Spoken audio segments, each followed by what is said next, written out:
What do you feel is the proper way to be able to notify a rider that they've made the tour team or maybe not made the tour team, and also at the end of the year when maybe they might be on a team for next year or they're fired? A personal call, minimum. The best could be talk together, but it's not always easy because we are living so many different places. But for me, at least a personal call. And that's for a tour team? Doesn't matter what. How did you find out that you were doing the tour? How did you get notified? I had a missed call from Kim. He's my team director, personal director on the team.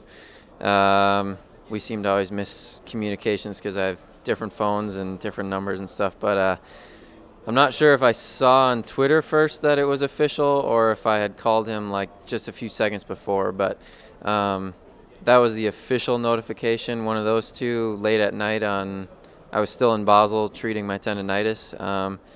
But I also, I knew I was on the long list for most of the season, and all indications were that things were on track. So, yeah, I think I had a pretty good indication, but not until it was finalized.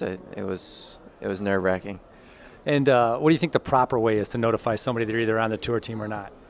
In this day and age, I don't know what's proper. I don't know what it was in Jens's first tour. Maybe it was by handwritten note. Yeah, handwritten mail letter. You got to start like a week before, and the guy strap it to a pigeon or something. I don't know. But in this day and age, everything is technology, and social media. So maybe they make a little bit of a game for, as Trek did. You saw on Twitter, they made a little game of it. So. Maybe that's fun for them and it's fun for the fans and stuff. So maybe that's the way things got to go these days.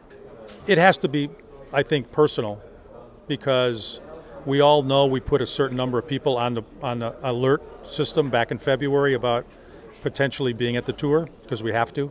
So that number from 14 kind of gets dwindled down after you go through Dauphiné and Tour de Suisse.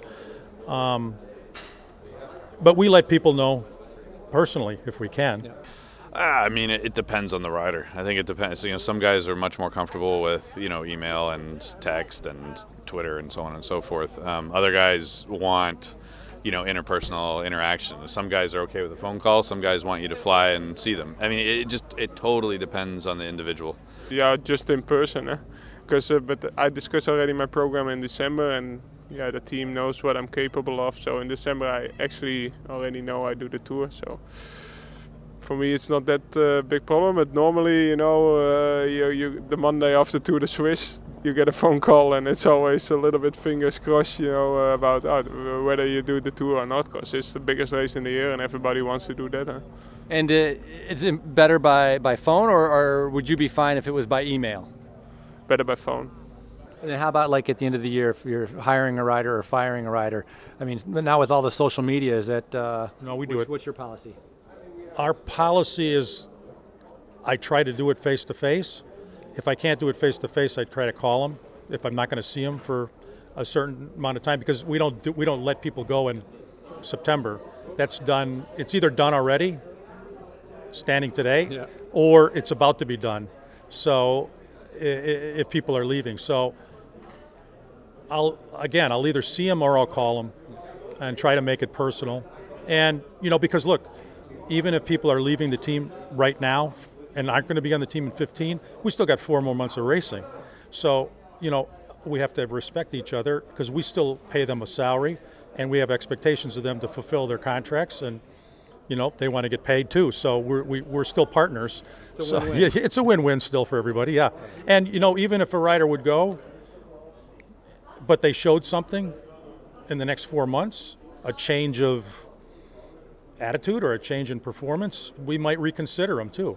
Like winning the World Championship. It's happened before. Yeah, it happens. I mean, end of the day, a guy like Andrew Talansky, I mean, he's well written, he's well read. If you send him an email that expresses exactly what you want to say, he'll read it and he'll come back and express exactly what he wants to say, and you don't really need to call him or whatever because he's fine with that. A guy like Johan van Summeren, a little more old school, he definitely wants a phone call.